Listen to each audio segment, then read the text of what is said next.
Bible says so pen ntokwa nso enye dey emfre urade Bible said ona ye kom oni ye bekom so di fa kwabent we fi so ni na dan kwaku fo anya no sunsun ma anya on kan so so mampani na se nyankopon apa so so fo no sa na nyankopon so etimi pa mampani ama na ba dey ebedi die ya ebedi ade nya me pa mampani a onami abasa so ye dey e wo so me dey Isaac Odwampo obetumi afem the great ampo mbrembren wonu me kan woni ehwe too much G8 mu ye too much na me so me ye am fire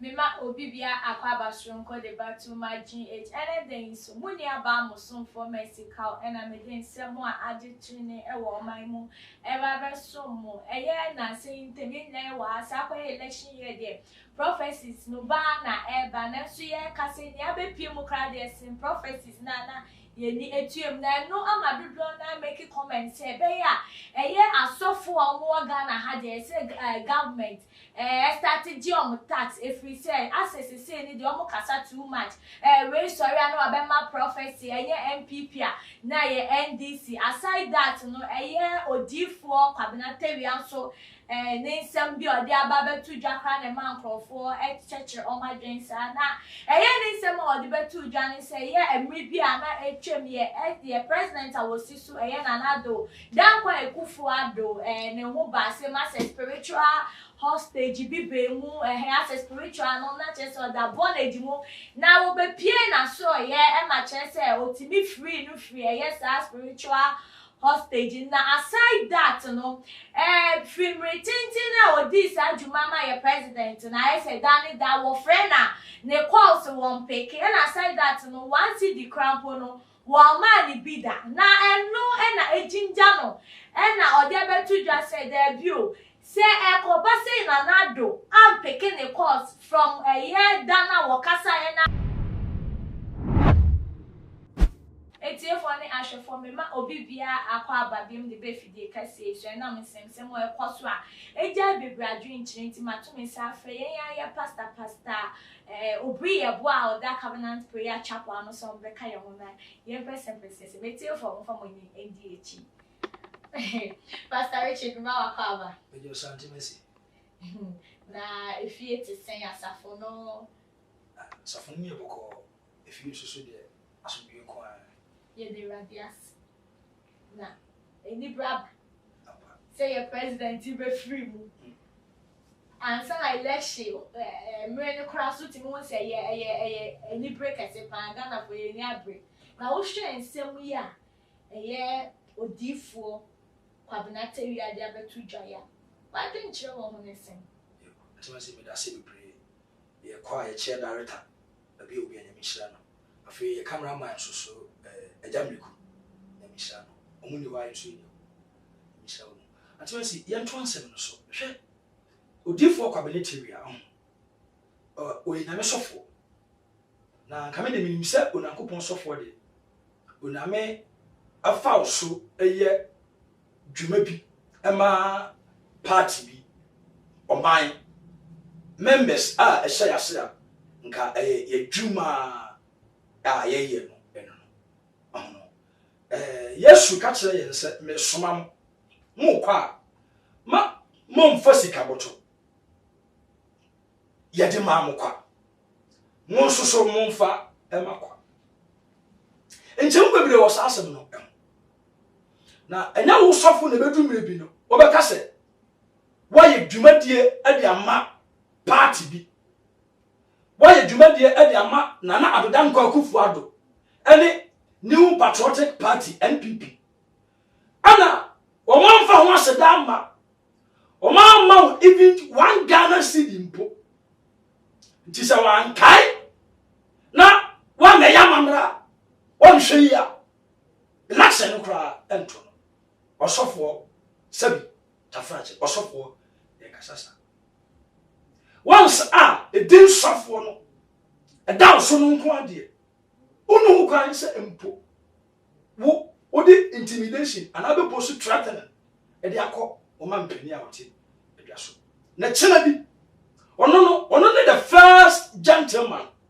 on the land ono betinya akasa ba bi a wo ya sori no yentu yebu aso da ni mu Tinka president empo afraw ama wo be ye ade empo ama no wo bubi. No correct. Wo bubi pa. No correct. Asofo dodo a epesa ye be chia na beda ngoko fa do nsem. And also. Ti sa wo de empo adom bi adom. Titimram sa na nete. But the dispensation na dey asesa. Nti sa wo adom be dom na onya pani bi. Ama otimi fafo ade frawa. Eya pa. Wa ma usika antimasi osofo ena mampani na hwewo. Onyame afra wo no. Ona hwewo. Adwuma wo ye na adwuma ye. Wo ye na wo ni ya. Wa mo akoma nkodi sikachi. Na wo focus nyina ya sawo de. O ka nyamsem. Nyame na afro. Na ono so be hwewa. Wo nya sa president empo kokko mpa ya ma no asa no the sky de adidi. O mpa ya ni mpo no ono abetimi amusika. Eliti se oname ya adom na adom ni bi so. Na president mu atimi fra no kwoti ono contract in terms of bibina boa mo mpa ebo mu mpo na wa boa na nti na ye no dem se keke. You only say na wo di ya obi. Enti na ma ne ba outa wo be kan every say anka obetumi aye silent on it because of static cancer asim wenye ne anka every ya ebia opese otu anamo bi anka obetumi aka na no atum na anka ebia so ni freni beto aboa na ne nsi bibi so on freni ka so bebo oboa na anka ebia ne opese wo ye no anka wa hyesu mu aye na akobasa odi aba betu dweya wa kan feelings no ndi this anka no ye anka yes ye president me etu anamo solve this issue once and for all. Antimasi eye nsema ha nipa na onipa ekasa so a eye ba o ba kasa so no di nti na o kasa so o kasa so se ne be ade ne be firu ba o kasa wie ye no still oguso o demanding a o kasa se the former president John Dramani Mahama and o ya sa adwuma we any man no a nkobedidi a no correct. That means enyasa o kasa ma ya na firi mu keke o kasa se ne be ya still na do dan kwaku fuado e maba ni bibi enti me de na do krate sa asem we na wan tie bodi for kwabena tewi a me fo no because eba sa na wo sofo no wo ana wo kwase wo se o be ya sesafo no o be ya sesafo oba panimo onyanyi oyina ndima du mpempe so se na ye wrong say yeah was so for being the Jumedi na wo demanding for bibi very wrong ana. Ethically it is wrong. And ethically it is wrong. It is not accepted. Osofo many dey mera won. O your software. Your duty is to preach, teach. I mean, deliver the people. Resource now who produce no and no one is sika. As you are solving issues, as you are solving problems, whoever solves problems, you end up by getting money. And if you are solving problems and you are not getting money and you claim that you are solving problems, you are not solving problems. Okay. There is blessings in solving problems. That is not demanding it. No. You don't have to go and demand it. Also phone demand it. Also phone place demand on people. That be where sir, not just one of from. Where sir, it's just a coupon. When it to me, I bet me they provide the idea at the amount. And I know we do for Elijah. I come by. When I go pop per call this so. Ama so ni ba no ehwe odi for Elijah. No correct. I come ba man ni na. Ato na me ye dey ehwe. Ye show there ukasa no wie ba ma ni chipe no hwe Mordecai ene Ken Ahasuerus. Oya ni papo.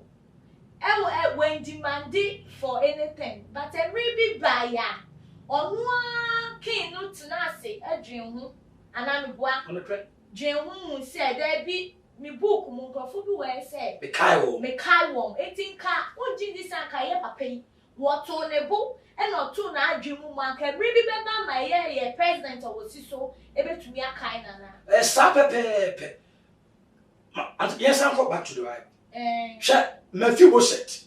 Na Mephibosheth. ne nana and so Jonathan. Nana so eba ani Jonathan. Ana mafi Jonathan eba bewo mafi Boshet. So what you say? Enti mafi Boshet nana Jonathan ana papa any Jonathan. Very good. All right. Now David in so asom so. Jonathan abeye David adoye. Ebra Jonathan abeye David adoye no. Entokwa agbamu ni adade na mafi Boshet oya cripple. You pay down on feeling being so about from no cripple and I didn't control Lodiba, a place of no communication. David the media there or Tanasaka said, one bonaka. I was so fear, not Jonathan empty. Menanadoy, Adentia, or Kai Pepper be Apostle. Until confirm football said every moment near day, but in the bar.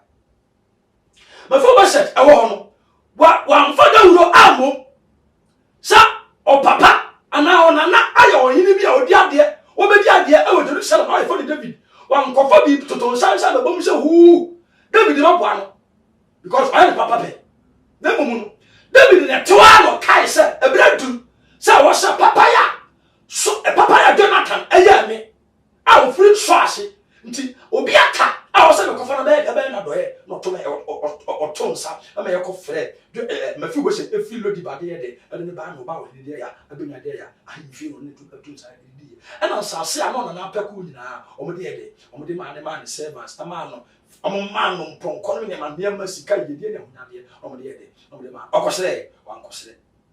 A brand swan. We are the pa, we live in my pa, a melody, who did you my permanent couple? Not on a soft one and I told the suffer. And Mercy said, a brand swan, who's a talk room crown one, or the liberty me up for Panini so. I'm on no about the invitation. I know invitation, I know who demand our baby, who be demanded. Son of Sofu Papa, son of Sofa, who na me attorney, Safrano, o Cassa, among mine, who flew na Cassa, oh, na me asabisu. Son, Sissy or dear, oh, a young woman who took me Cacopa, a copper to Sansan Jacobo, who could that television station so, who could like a Safidivisu, Cassam for Nibiso, no Cassa said, you deal with yourself. Oh, now, what? None of them go for money. I'm on the power. Now, this time was also some power, yeah. What's that? I said that I would demand also to me. Say, spiritual hostage, I say, or the bondage be more, and now or free no from bondage. Now, so, now spiritual death so come. Now, sad death in the one pamu and free no. It is a see when he has to come. It's a see like, or didn't some other two jano. Now, I'm picking the calls and I want to see the cry man. So from when it Dalo Casa and I open when it is and Nana Amber responding to near Wakani dear and near every time I be vote Nana on Tiasi Waka a yen and animal in Siedo. Sana Waka and Sim. Now what you say near all boy a president it will talk like all send all predicting or war a day a man ah yo diffo a woman monaka sana is a banana. Any concept bansa or differ and because why be movie what free no every bondage now I'm from Washada Amba or friend on farm to this time and from that time I can see when is in and woo and this are one thing in car or be one sana until one come when it but before a bay election or be if you are just for to be one sana ya two about because spiritual death and there when chicken went free so or both no say just say one pamu na every crack do to me deliver be a free be now a jebi. It's two questions make a couple money. Onyankopon send your all born so be send your catch on so as a prophet in a prophet there. One more can say my baby now, my kuma cry so be one.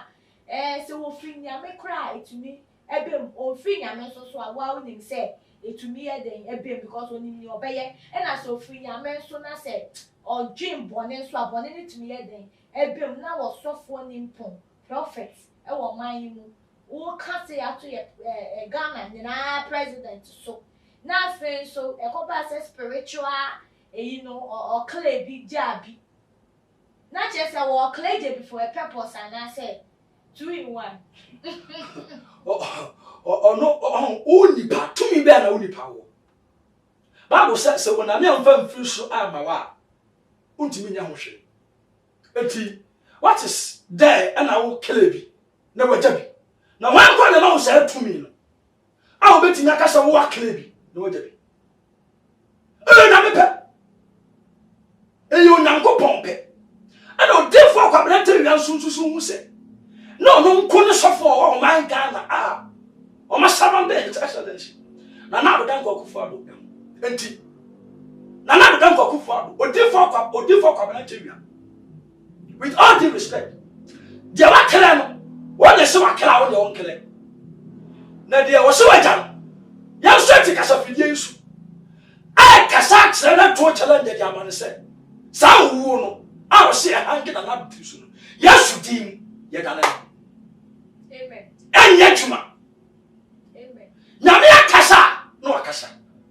On Cassaya and for Sona and Cassina, me I day, Acassa. Bible said. The lady is selling. Young for Emma. Oh, different community, I will send it to on my lady, the Diamond source of. Sana is Cassalency, or no, said the Diamond so my pain. Put also a bonfire. And because of Usika, no selfish interest to be, I want be empty. Oh, Celebi, no, Debbie. In fact, like I said, oh, Mushi. Say, San Walker. Oh, Mushi. Now be no or Cele. Now be also old, and the old also. Yes, to Dimuno. You're bound back to the sender. I call on a home bonnet, eso. In some unfrafford in sure are offering, eso. Because, oh, man, penny, or the man penny. One a down man, on an elbow man, dear, I hope. And sadly, and there was a yes, slang and coupon set, or soon young coupon, and one who buy. Now, on Shamsu, about why you ever to say, oh, now, yes, you put out near you. Now, now the video, and now the money now, and the bed, the money, and the bed, and the video. You better be out here in Piebald. And then, Nietzsche, out there come whoever be out, or Babadia, or Bapa. This is not the time, Obi Kum Obi, Obama, who was soon my hungry you, no idea, now Ojango. Now, remember, Bible said, if you are born in Nassau, not your baby, the bitch. Bible saw so a payment talker, then so any day, in February. Bible said, oh, only outcome, only a become. So, different commentary things on it, none of them for good for any soon sooner. And the old cows on some penny, and sending a coupon pound source of one. Simon and coupons so a teeny power man penny. I'm on the bed, every day, a power man penny, or Namia sounds a day. Oh, until she said, yeah, she said, yeah, the wagon will be and soon when you are more, yes, to demon, become himself, oh, yes, to Christian, I said to demon, at the end of a year, and a pay. I done it. So, or she said, yes, to demon, and in fact, you had none of them could for any Christian, oh, too much of the issue. Sir. For when I am Hong but then I will be a make a or a man penny. Now, Hong Kong never to me, I'm a panel, I won't buy. Say, His Excellency, draw money, and over buy, and will be Cassasi and Cassani birthday, because Ghana Penny, who are Yashanadi, did not never go mobile. Ama, pedestrians, or who be a hungry you be a few of Bianum Elba, or do for community Elba, and now play at the end of Adani. And Yajuma, about Dania, or Mancasa, or Mono, and Yamia, almost. Because radius is here, that's in Penifoni answer. Former president, we are Crancher, Jerry John Rollins, we are chair, MPs need be a witness, and also the who come and say, Ghana a pay food to her. One walk, and never go beside a foot to, and never go beside I say. Now, Nini name, send ya, yeah, or D4, Cabinataria, a demanded. Ne kwan so ano no say e dey ese na na to anamo na wo fi no if you say wo dey enhwe bible mu Elisha ne ba Gehazi ekodu maybe Elisha ese obi yare a chese na achedi na e dey ma Elisha back no emu odupa na so Elisha wanje sa achedi no na so ne ba Gehazi fe chire kwaji ye man so Ebanisu. Na mpese me say demand ya wo demand yes na fi na isa na ye na wa ye no so so ana. Antimesi man na do emfi papa no de all sebete no eye ni bere. Eni bere Ananias. Acts chapter 5. Eni bere Ananias. ana ne safiria eye ya onkonkon bo mo eto ho no ebi ana odi for kwabana tewia oye hwa Elisha and Gehazi case all the two Gehazi wait sasa ya wasofo no bi ho no mo a o ma de brade nti mana na de dan kokofo ado efi no so akasa once and one kasa bi mu a go bia be kasa oh me akon committee make na fidie so akasa say oh we de nka be ya nkanana nkomo mo de ya say obaye de ya obaye hu bibi even class discussion we ya pen but it was in a different form and the say ayampa say Odifo community wia ekọ na nado kọ na odifo community wia aso ye dia na o san kan na do nso tim tumpa ni fa de ekọ dudu na kasa se ne osi kasa na ese business embe ne de me de fem keke into de so bi ebeba ye odifo ni ne ye na wo ye na se prophet asiga na ha odifo aye nim ne ye we ya wo ye bodewro bowo kansem sa ne ye ne so na wo yes ensinsanso e wo so ensinsanso bi so e wo so ne se na obi abehunu se o mpa o mampani na se eninti wan hwe ya na nkrofo a na agye o minisi atumu no abia na se ne na o moditu no enei wo kasa achi obi abehunu se o yonibrefo enti obi ene o ma obefa o serious ebuoni ani die a na wode ma as odifo a kasa o ma ni nyina abewrally behind you ebetum dika be pentem aba waso ye abeje akwanchere bibi na de obi abede obi abeju ayede adibi enti ubisa bisunsanso a esunsanso akase pa ebi ni saa nyama wo ya ayede mabosi obi amfa o serious so na nkopon de ya sofo bi because na nkopon sofo de you don't place a demand on say why ya de ayede amobi enti chencheme a also di pa na bede ebeda waso wo yesa ye hu se uname na wo de wo so no it's different uname a Isaac nyame Abraham nyame on tisa uname tisa o o merciful God nyame mu no dadase bebre kwaso se bi wa atimi ya ade kra na waka se o di achede kwa se menka